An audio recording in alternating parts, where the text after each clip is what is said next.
10 থেকে 1-এ আসি। 10 আমার সাথে বলতে হবে। 9, 8, 7, 6 বাদ দিয়ে 5-এ চলে যাই। 5, 4, আবার 3 বাদ দিয়ে 2-এ চলে যাচ্ছি। 2, 1, 0।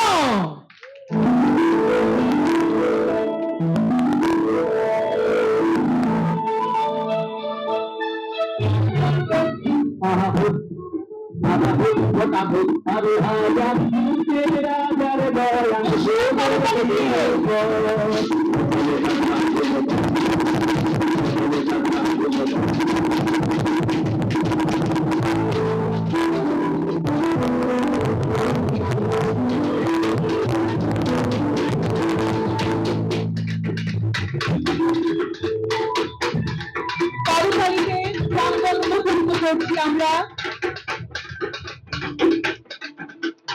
অসাধারণ একটি প্রচ্ছদ ফরিদুর রেজা সাগরের প্রিয়জন আপনজন।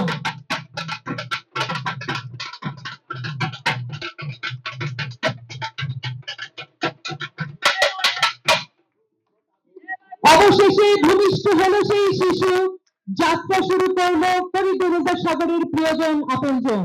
বইয়ের ভেতরে আমার নামটা আছে তো? আচ্ছা, অনেকেরই প্রশ্ন আছে, না থাকলেও ক্ষতি নেই, অন্তরে থাকলেই চলবে।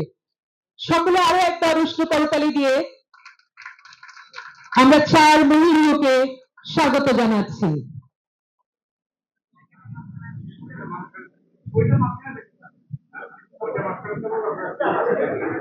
একটা স্থির চিত্র, অর্থাৎ আমরা এই মুহূর্তকে মনে রাখতে চাই।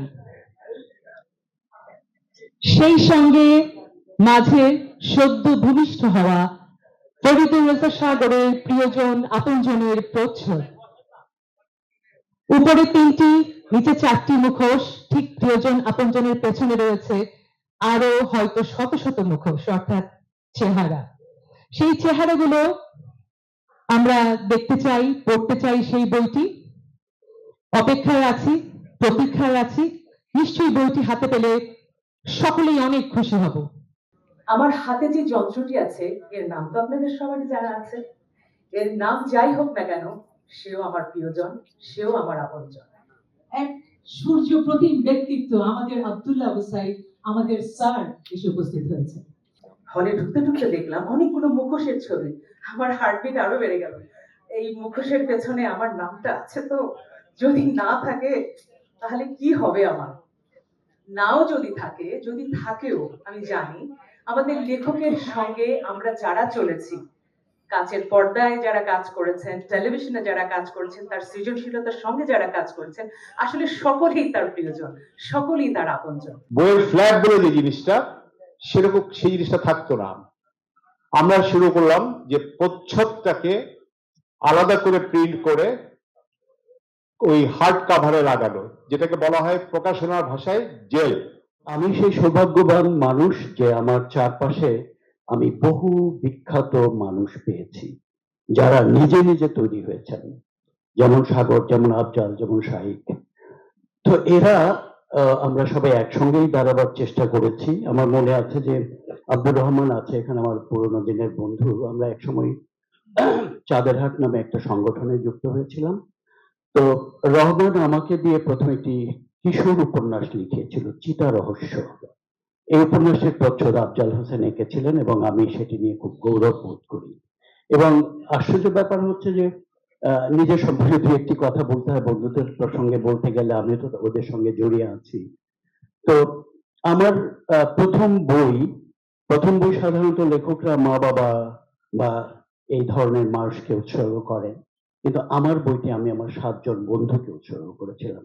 সাগর, আফজাল, রহমান, এরকম 7 জন বন্ধুকে।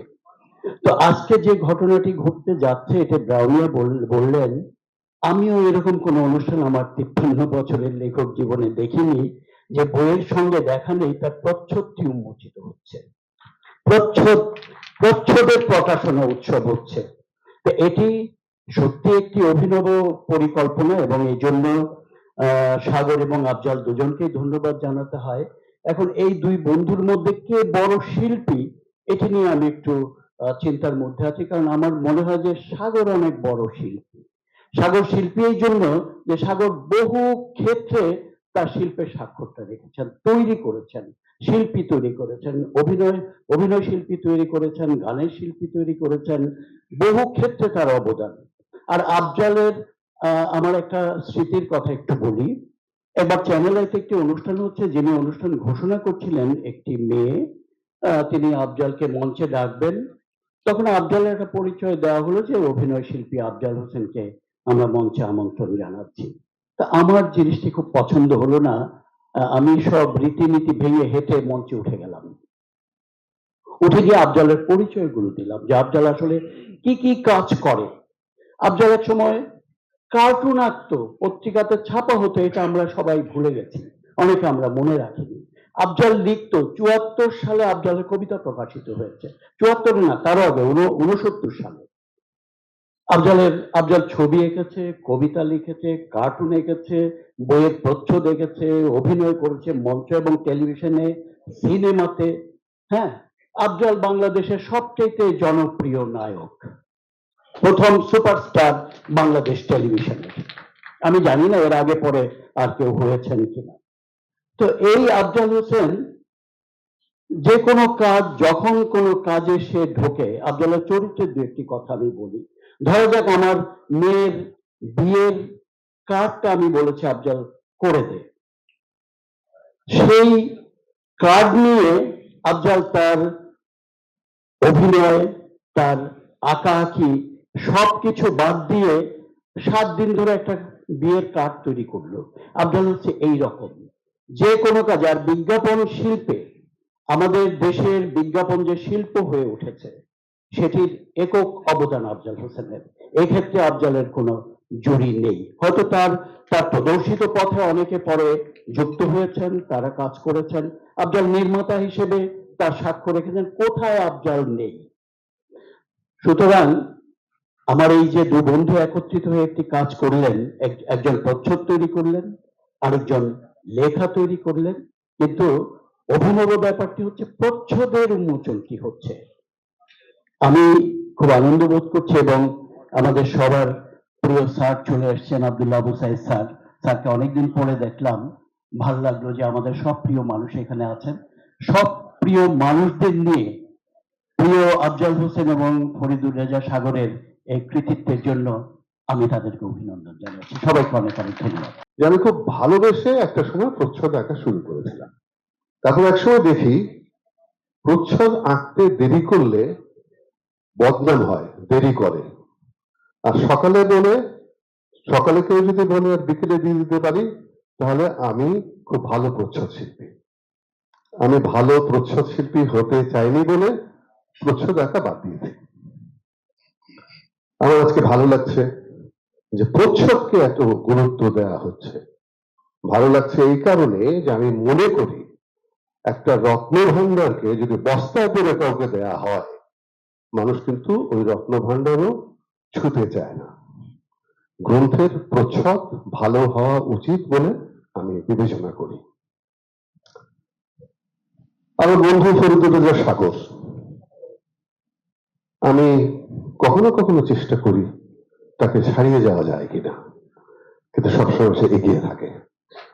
যেমন আমার মনে হয়েছিল যে আমি অনেক ক্ষেত্রে কাজ করি, অনেক মানুষকে চিনি, তাদের নিয়ে যদি আমি লিখি, আমার অনুভূতি লিখি, তাহলে একটা সময়কে বন্দি করা যাবে, ভবিষ্যতের মানুষ এই মানুষগুলোকে জানতে পারবে। আমি যা ভেবেছি ফরিদুর রেজা সাগর তা লিখে ফেলেছে, এবং এটা সে করে, এটা সে পারে। একটু আগে মিলন বলছিল যে আমি কবিতা লিখি, অনেক কাল ধরে কবিতা লিখি, কখনো ছাপতে দিইনি, বরঞ্চ বন্ধুরা সেসব কবিতা পড়তো এবং আমি দেখতাম আমার কবিতা সকালে পড়ে মিলন বিকালে একটা লেখা লিখে ফেলেছে। কিন্তু আমার কখনো মনে হয়নি যে কবিতা লিখি, প্রকাশ করি। ফরিদুর রেজা সাগর একদিন বলে বসলো, কবিতায় যদি লেখো তাহলে প্রকাশ কেন হবে না, প্রকাশ করতে হবে। তো আমি চাই না, আমি তো আমার নিজের জন্য লিখি, নিজের জন্য কোনো কিছু হয় না।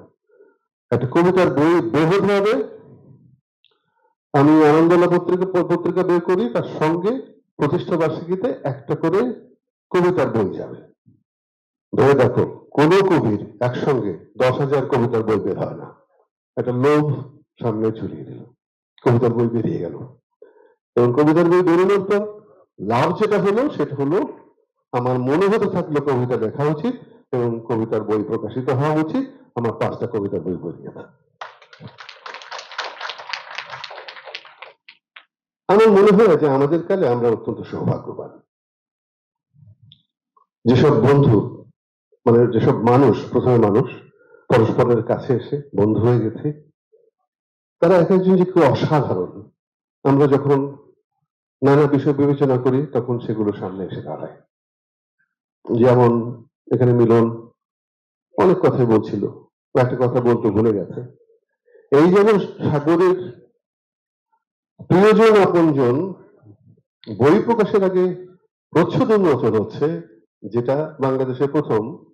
আমরা বহুকাল আগে আরো একটি প্রথম ঘটনা ঘটিয়েছিলাম, আমি আর ইমদাদুল হক মিলন। তখন আমি গল্প লিখি কিন্তু গল্প প্রকাশ করি না। মিলন বলল, চল আমরা দুজনে মিলে একটি গল্পের বই লিখি, যার নাম হবে যুবকদয়। এই প্রচ্ছদে আমি, ওই প্রচ্ছদে তুই, এক বইয়ের দুটো প্রচ্ছদ। সেটাও নতুন ঘটনা ছিল। তো আপনারা এই হাততালিগুলো দিতে থাকবেন যেন আমরা আরো নতুন নতুন ঘটনা ঘটাতে পারি। মাঝে মাঝে দেখি সাগর একা একা কথা বলছে, সাগর কিছু একটা করছে। আসলে এই সব এই যে প্রিয়জন আপনজনের সব কাহিনীগুলো সে লিখেছে, বলেছে, রেকর্ড করেছে এবং সেটা যেখানে সেখানে, আর মুখে বলতে চাই না, যেখানে সেখানে। আমরা একটা বাসা নিয়েছিলাম 3 বেডরুমে, দুজন মানুষ। সাগর কখনো ওই বেডরুমে, কখনো এই বেডরুমে, কখনো ওইখানে। সাগরের খুঁজে পায় না। সাগর একা একা কথা বলছে, যে দেখি না ও রেকর্ডিং করছে। তা বইটা আসলে হয়তো এইভাবেই হয়েছে, আরো অনেক বই হয়েছে। সে গত 1 বছর 3 মাসে অনেক লিখেছে। আমিরুলই ভালো বলতে পারবে সেটা, কারণ এগুলো সব কাহিনী তার কাছে চলে এসছে। তা আমি আসলে, তোমরা যেমন বলছো আমিও তেমন বলছি।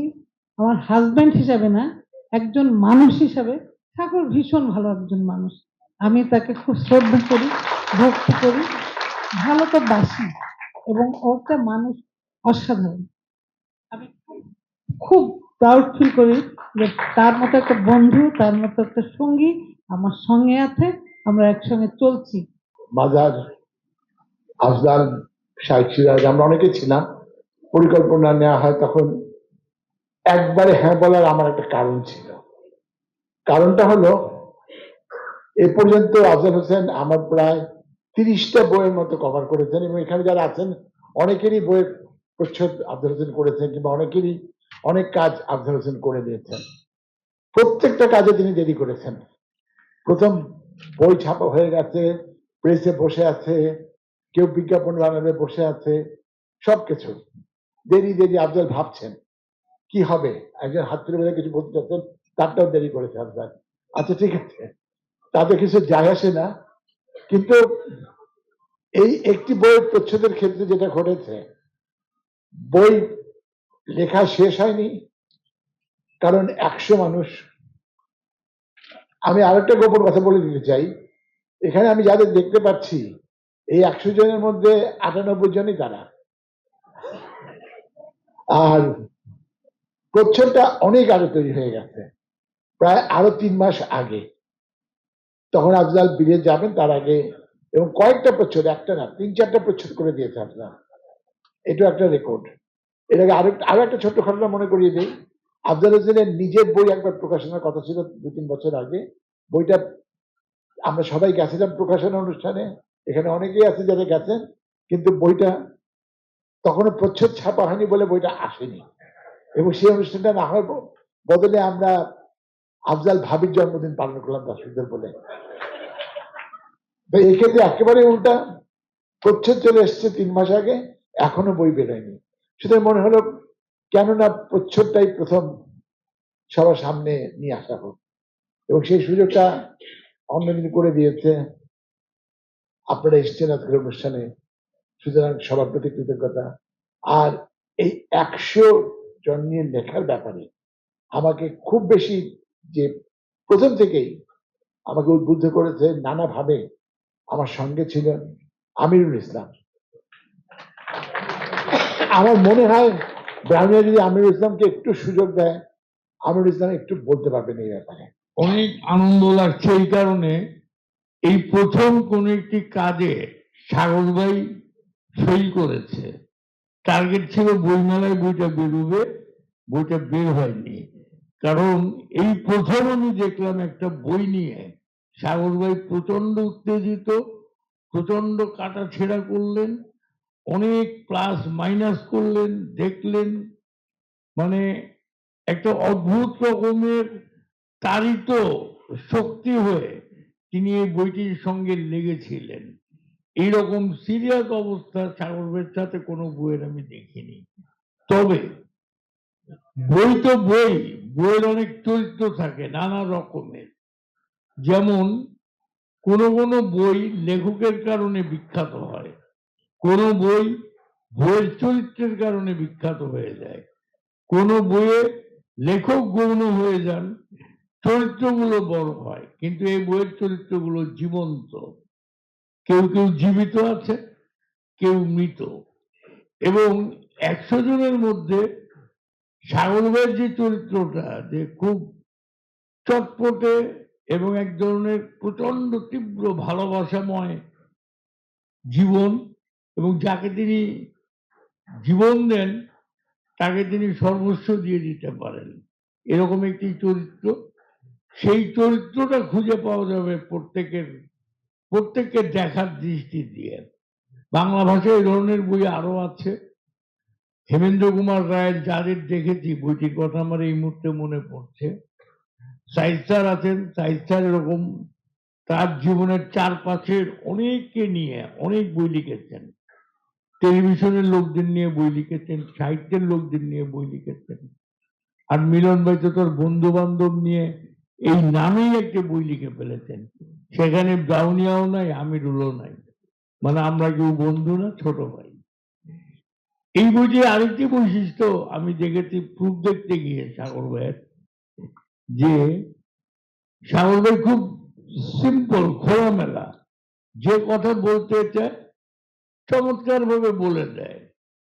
যেমন একটা ক্যারেক্টারকে নিয়ে সাগর ভাই গত ঈদ সংখ্যায় মানব জমিনে লিখেছিল ব্রাউনিয়া, সেই লেখাটি সাইদ স্যার পড়ে, কেউ বলে নাই, সাইদ স্যার এমনি পড়ে আমাকে ফোন দিল, সাগর তো খুব ভালো লেখে। আমি কি, জি স্যার। সমস্ত যে কোনো চরিত্রকে সে এমন ভাবে ফুটিয়ে তোলে, চরিত্রগুলো জীবন্ত হয়ে যায়। আমি বললাম যেমন স্যার।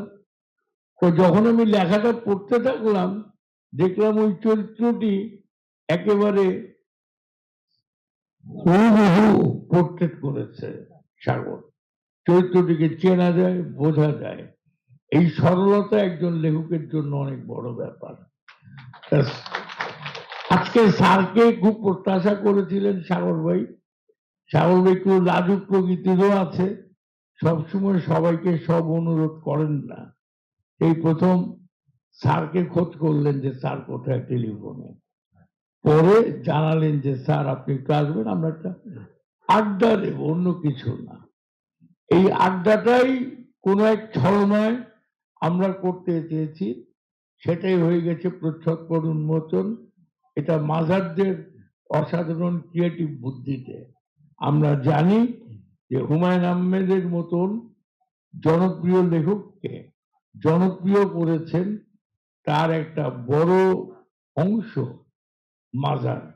আর একটা লাইন, দু একটা লাইন বলতে চাই, যে সাগর ভাইকে যে অভিনব অভিনব প্রকাশনায় মুগ্ধ করেছেন, আশ্চর্য করেছেন, হতবিহ্বল করেছেন, সে হচ্ছে মাজার ভাই।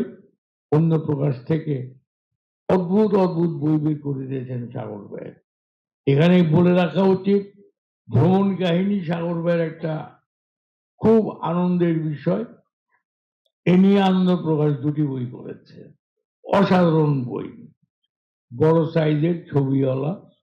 ছোট কাকু নিয়ে বই করেছেন 6টি করে, এবং এমনকি মাজার ভাই কলকাতা থেকে এই বই বের করেছেন ছোট কাকুর একটা, 6টা বই নিয়ে একটা বই। সাগর লিখতেও পারে রে বাবা। কখন যে লেখে, ওকে তো সারাদিন আমি দেখি চ্যানেল আইতেই বসে আছে, এবং বসে আছে তো বসেই আছে, দাঁড়াচ্ছে। এইখানে যেমন ও দাঁড়ানোতে সবাই উৎকণ্ঠিত, যে দাঁড়ালো কেন, শিগগির চেয়ার দে, কেমন এইসব চিন্তা ভাবনা চলতে লাগলো। তো উনি অবশ্যই ফেরদৌস স্যার উনি জানালেন যে ইসের দাঁড়িয়ে থাকা অসুবিধা কেন। তো যা হোক, ও কখন লেখে জানি না আমি। হ্যাঁ, না আদৌ লেখে কিনা সেটা জনরব, সেটা আমরা জানি। আমরা যারা কাছের লোক, কিন্তু দূরের লোকদের মধ্যে অনেক সন্দেহ। কেমন? তো এরপর থেকে তুমি বইয়ের মধ্যে লিখে দিও যে এটি কিন্তু আমারই লেখা। আচ্ছা, আরেকটা হলো যে মানে কেউ কেউ আছে যারা একসঙ্গে দুটো কাজ পারা খুব কঠিন।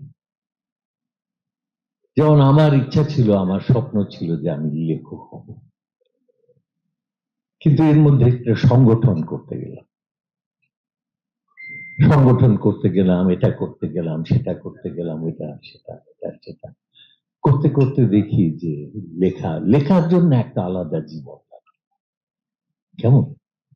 এই যে রবীন্দ্রনাথ যদি কলকাতাতেই থাকতেন, রবীন্দ্রনাথ প্রথম প্রকৃতি দেখেন 11 বছর বয়সে। কলকাতায় তো কোনো প্রকৃতি ছিল না। উনি যে লিখেছিলেন যে ইটের পরে ইট, মাঝে মানুষ কীট, নাইকো ভালোবাসা, নাইকো স্নেহ। কেমন? এটা কলকাতা শহরকে নিয়ে, এবং 11 বছর পর্যন্ত উনি প্রকৃতি দেখেন। 11 বছর সময় যখন ডেঙ্গু কলকাতায় শুরু হলো, তখন ঠাকুর বাড়ির সবাই পালিয়ে গিয়ে পেনেটির বাগান বাড়ি, কার যেন বাগান বাড়িতে গিয়ে উঠলেন। সেই প্রথম নদীর ধারে গাছপালা, একটা গ্রাম বাংলা, এবং একটা অদ্ভুত রহস্যময় জায়গা তিনি খুঁজে পেলেন, এমন ভাবে টেনে নিলেন নিজের ভেতরে। এবং তারপরে তার সুবিধাটা হয়ে গেল যে উনি তো সবচেয়ে ছোট ছিলেন, তার জমিদারি দেখাশোনার, বাপের জমিদারি দেখাশোনা করার দায়িত্ব দেবেন্দ্রনাথের বড়দেরকেই দেওয়ার কথা। কিন্তু ওনার মধ্যে কি হলো, উনি টের পেয়ে গেলেন যে বড়টা একটাও মানে মাথার মধ্যে কিছু নেই। কেমন? তখন কিন্তু সে কিন্তু স্বপ্ন চালিয়ে একজন মানুষ। রবীন্দ্রনাথ তখন কবিতা লিখছেন, গান লিখছেন, সব সেই অবস্থাতে উনি পাঠিয়ে দিলেন জমিদারি। কারণ উনি জানতেন যে একটা কাজ যে পারে 10টা কাজ সে, কেমন, আর যে পারে না সে কিছুই পারে না। তো তখন পাঠিয়ে দিলেন, এবং উনি 30 বছর না 25 বছর বাংলাদেশের গ্রাম বাংলার মানুষকে দেখে, প্রকৃতিকে দেখে, এবং আনডিস্টার্ব, কেউ তাকে ডিস্টার্ব করেন না। আর উনি যে বজ্রায় উঠতেন, বজ্রা থেকে তো আর নামতেন না, ওই যে বিল্ডিং এ সবাই দেখতে যায়, ওইখানে উনি থাকতেন না, উনি বজ্রা থাকতেন এবং বজ্রায় করে ঘুরে বেড়াতেন। তাকে ধরবে কে? সারাক্ষণ লেখক, একজন লেখক জীবন। তারপরে শান্তিনিকেতনে গিয়ে 40 বছর, গুরুদেবের সঙ্গে দেখা করতে হলে 112 মাইল ট্রেনে করে গিয়ে হাঁপাতে হাঁপাতে গুরু প্রণাম। কয়জনের বাঙালির শক্তিতে তুলে। তো তার ফলে হয়েছে কি, উনি একটা আনডিস্টার্ব জীবন পেয়েছেন। একজন ব্যবসা যাকে করতে হয়, এত বড় একটা ব্যবসা, তার তো একটা ডিস্টার্ব লাইফ, তাই না? প্রতি মুহূর্তে মানুষ, প্রতি মুহূর্তে এই, তার স্ত্রী তাকে পায় না, আর কার কথা বলবো, তাই না? এরকম অবস্থায় কি করে যে ও লেখে, আমার তো হলো না। হ্যাঁ, তবুও ওর একটা সুবিধা আছে যে বই লিখলেও উৎসব হয়,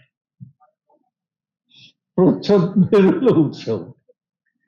আবার 40টা বই বেরিয়ে গেছে, এবং ও সাক্ষী তার, ওই যে আনিসুল হক।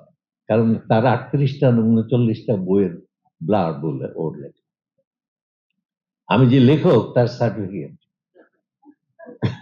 খুব যোগ্য জায়গা থেকে। কেমন?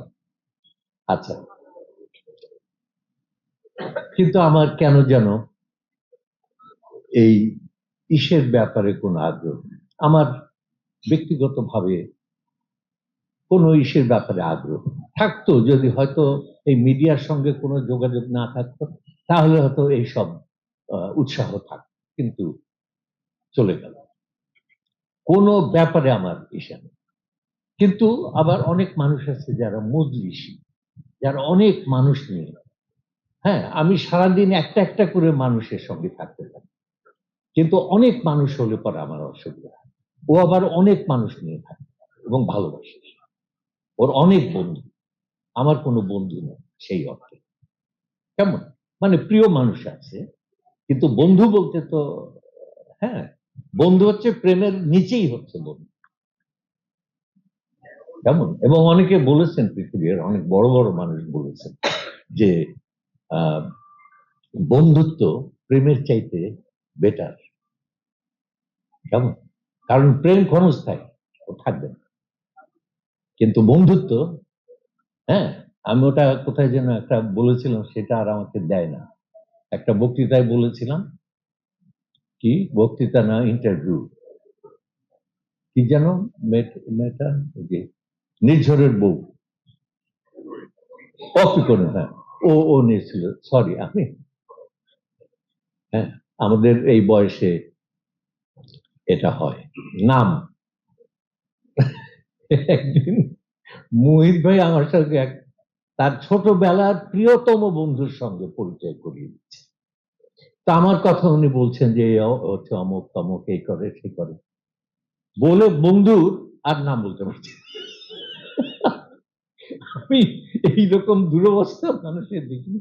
প্রিয়তম বন্ধু তার ছেলেবেলা, নাম বলতে পারছে না। এটা বয়সে বয়সে এই ঘটনা ঘটে। তো যা হোক, আমি শেষ করি।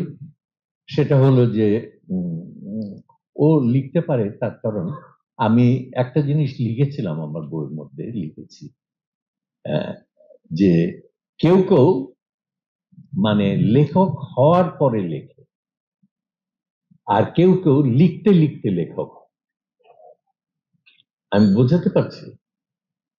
কেউ কেউ আছে যারা লেখক হওয়ার পরে লেখে, মনের মধ্যে লেখাটার সমস্ত মাল মশলা রসদ আগের থেকেই তৈরি হয়ে তারপরে লিখতে বসে, তাহলে ঝরঝর ঝরঝর করে। আবার কেউ হচ্ছে আগের থেকে সেই ইটা করতে পারে না, এক্সারসাইজটা করতে পারে না, লেখে লেখে। যেমন আমি একটা বই লিখছি, সেটা 10 বার দেখলাম। একটা 300 পৃষ্ঠার বই 10 বার দেখা, এটা যে কি কঠিন।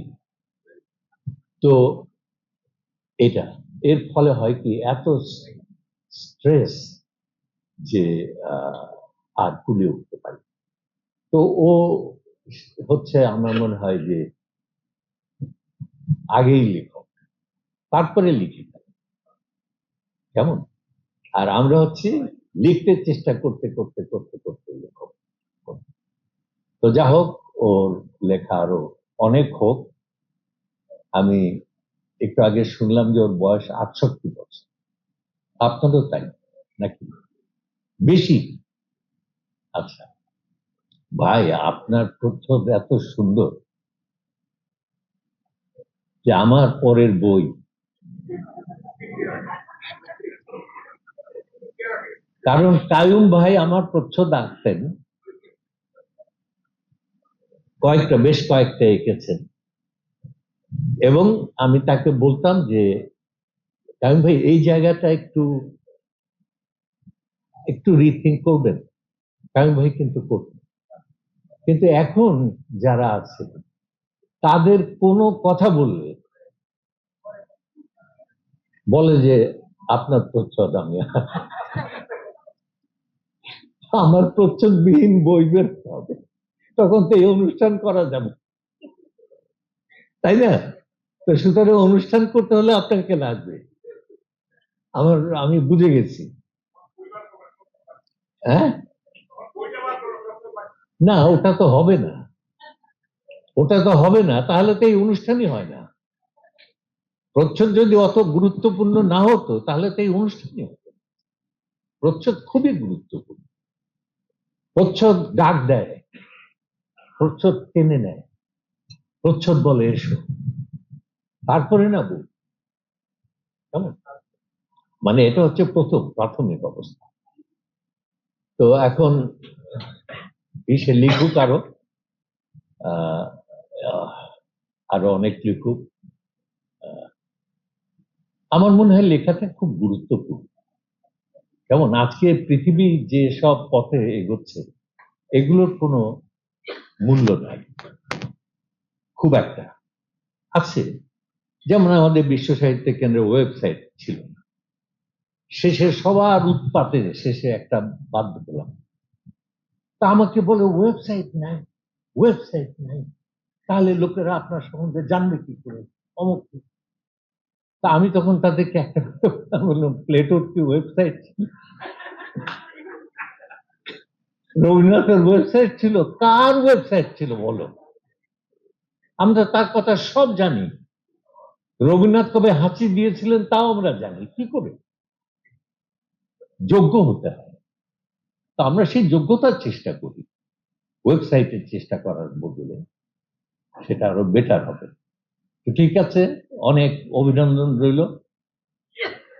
লেখক, অসমাপ্ত বই, অসমাপ্ত না শুনলাম শেষ হয়ে গেছে, শেষ 4 পৃষ্ঠা হয়ে গেছে, এখন আর কোনো ইয়ে হবে না। আর আপনাকে খুবই ধন্যবাদ। এবং এই প্রচ্ছদটা খুবই, আমার মনে হচ্ছে এখান থেকে মেরে দিতে পারলেন।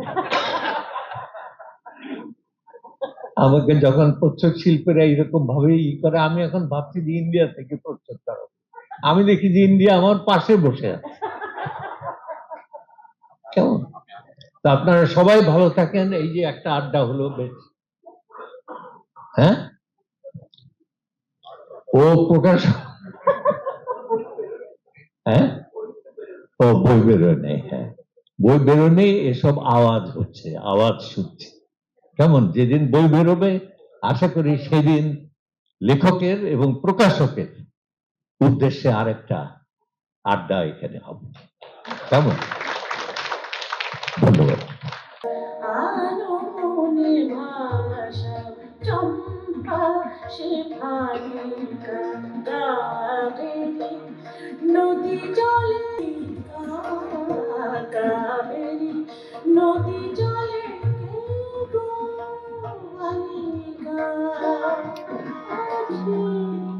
রাশি রাশি তারকা রাশি রাশি কাবেরী নদী চলে কাছে তুমি